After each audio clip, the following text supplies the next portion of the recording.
Dobar dan ljudi, Democraft ovdje. I evo nas u jednoj kratkoj epizodici. Eto, što da kažem. Vidite ovo što piše, 52 pretplatnika. Kao prvo ja bi se htio zahvaliti na tih 52 pretplatnika. Hvala vam svima koji ste stisnuli tipku subscribe. I nastat ćemo kad tad doći do 100, pa možda čak i 200. Vidjet ćemo kako se kanal bude razvijao. Ali vidite, ovdje imaju samo epizode Skywarsa. Pa to neće biti stalno, znači stignut ću sad dosta epizoda Skywarsa. I nakon toga za kojih 10-15 dana ću opet ići Nomad Life, Survival i tako dalje. Ali sad i radim na Survivalu.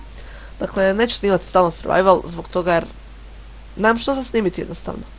Jednostavno ovako igram kako bi trebao igrati. A što se tiče ovog drugog, za 3-4 dana ću staviti prvu epizodu FIFA. Znači snimio sam jednu, igram sa jednim prijateljem.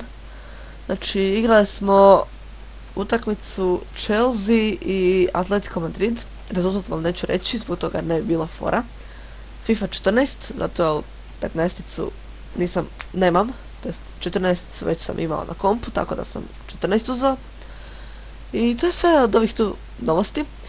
I mi se idemo u novoj epizodi. Bye bye.